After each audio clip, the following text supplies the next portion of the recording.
What's up, guys? My name is Paul Park, and on today's episode of Planting with Free Life, we're going to be hearing a little bit about my journey and how God has called me and my family to plant this church called Free Life Community Church. Before I start, don't forget to hit that like button. Please subscribe to this channel, and please share with your family and friends.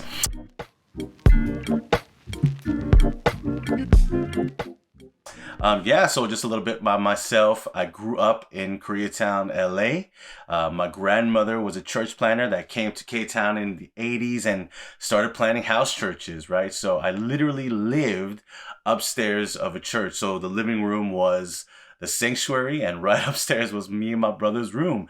And so that's how I spent my childhood, just church and school. And I grew up in a Korean context, right? And so my grandmother was a pastor, and then my dad became the pastor, and now I'm on this journey. So I'm a third generation pastor's kid. And so we're doing that. And growing up in K-Town was different than I think it is today.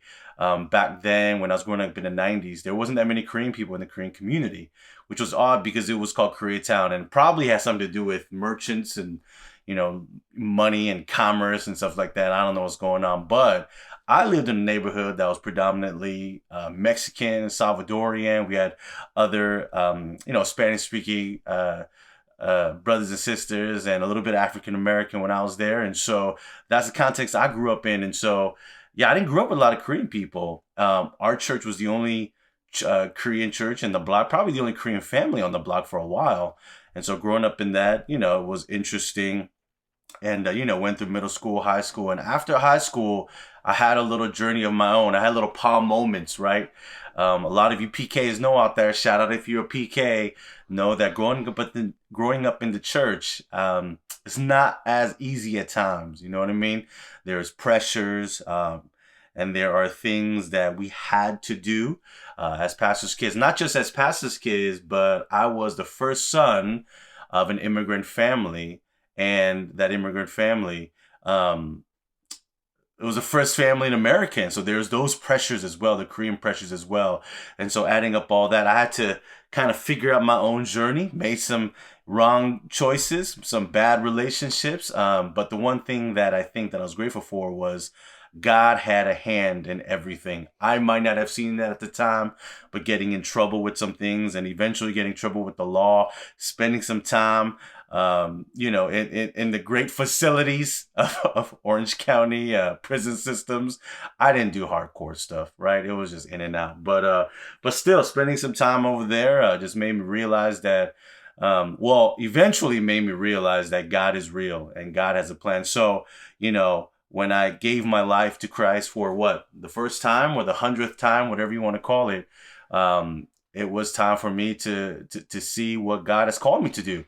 And so the first thing I did was go to school, graduated college, and went off to get my master's. And so the funny thing about church for me was, even though I grew up in a Korean context, I didn't grow up in a Korean neighborhood. And so, because like I said before, I didn't have a lot of Korean friends, all my friends were diverse, right?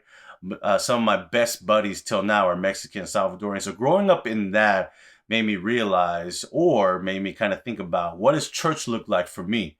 I served in the Korean American context at times, but at the same time, I didn't feel like, I didn't feel like this was what maybe the kingdom was looking like. I needed more. I needed to find more. So after doing my own soul searching, and eventually landed in a church where I was serving in a Korean American context, but at the same church there were other races. There was a Hispanic group and a little bit of white kids, because I was part of a denomination where there was a lot of ethnic groups, but they just didn't know how to work together. So I just worked in that. And, the first experience I had was when I stepped into the youth room. It was mostly Hispanic kids. I thought I was home. I thought I was there. But, they said, no, your room is next door with the Korean kids. And I was like, what is going on? And so figuring that out and trying to see, how can we do this together? we speak the same language and we're all from the same neighborhood, but for some reason, the color of our skin is the only thing that's separating us. And that's very easy to say, or that's very premature to say. But for me at that time, that was my explanation. The color of our skin was the only thing that was separating us. And so how do we do this together? And just trying to figure that out. And I realized one thing: how do we get different groups together? Is by the power of the gospel. That's it. For me, that was it.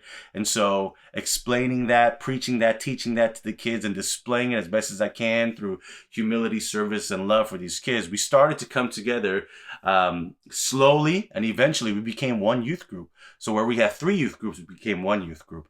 Spent my time there, and then I moved on to another church where we had 5 different language fellowships.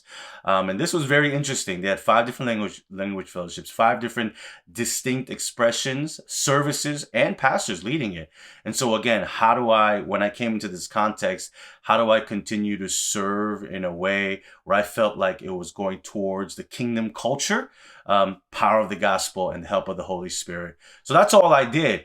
I didn't know how to do games as much. I wasn't one of those pastors that did a lot of games or activities. I had people that do that for me, but my job was to make sure that these kids knew what the Bible said about unity, what the Bible said about race and ethnicity, and how they are gifts that we can use to edify the body or build up the church. The best how I interpreted it, and God blessed us. So it was 5 different youth groups became one youth group. We had great leaders, and from that we also formed a contemporary service expression. And I'm gonna tell you guys this: a lot of my youth, or now leaders, may know or may not know, the only reason why I decided to create a contemporary service for, I guess, the older kids was because I needed them to be leaders in my church or leaders in my youth group. And we didn't have anything for them on Sundays. I mean, we had the traditional services, but, many of them didn't relate to that. So we had to kind of switch it up. And with the help of the denomination and the pastors, we were able to create a service for young adults, but the service became more than for the young adults. It became for anybody that wanted a contemporary worship expression.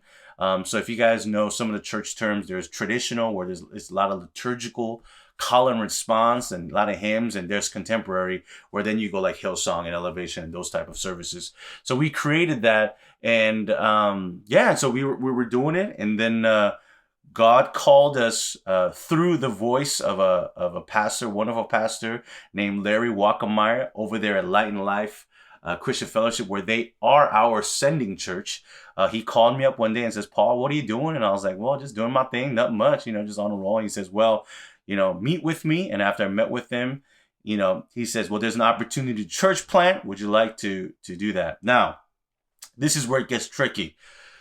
This part of my life up to now, because I was in church planting so much, and my wife also was in church planting, the last thing I wanted to do was church plant. When I gave my life to Christ, I said, "Listen, I'm going to be all in for this mission, this vision, your values, but I don't want a church plant. You could send me to the ends of the earth through missions or whatever, but I do not want a church plant." Fellow brothers and sisters, when you pray for something that you don't want to do, what does God do? He flips it right around you and gives you that calling, right?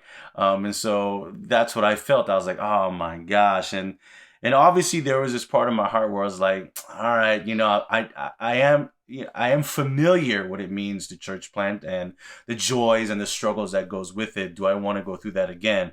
Well, it's not about what I want. It's about what God's calling is. And so God called me, kicking and screaming, and finally saying, "You know what? This is my calling. And if it is my calling, I'm going all in 100%. And so, I thank God for giving me another chance to serve in the kingdom. And I also thank Larry Wackemeyer and his team for giving this opportunity for my family to be a church plant, not just any church plant, but a church plant that really, what I'm passionate about is multicultural, multiethnic, multilingual as well. And so the model of church that we're trying to do is, contextual for this generation, but also bridge the gap between different ethnic communities, because we also know that second and third gen people or young adults or whatever you want to call them now, that are born in America, raised with this type of system, but their parents are not part of this system, right? Their parents are from home or their native land. So how do we reconcile that, their families together? Because there can be some cultural gaps. That's probably later on, probably next few episodes we'll talk about that stuff. But how do we do that? And well, for me, the foundation is the gospel. Again, you preach the gospel, the Holy Spirit will do the rest. I truly believe in that.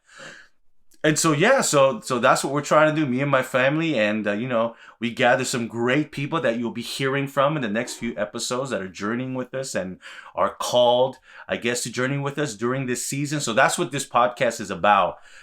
It's not that much about tips and tricks on how to church plant. But at the same time, there might be some lessons, or there might be some reflections that you guys might have as listeners, that you might learn something. I don't know. So we're also going on this. It's not like I church planted before, but at the same time, I do believe that if we continue to answer the calling of God, God will give us, sometimes the answer, but also just the guidance with the help of the Holy Spirit, to fulfill or continue to fulfill the mission, which is to preach, teach the gospel of Jesus Christ for the transformation of the world, and just bring that hope, bring that light to the world. And so we just wanted to start off this podcast with a little bit of introduction of myself. You'll hear from my family later on, and most of all my friends and those who are journeying with us. So again, thank you guys again for listening, and just be blessed. All right, guys. Peace.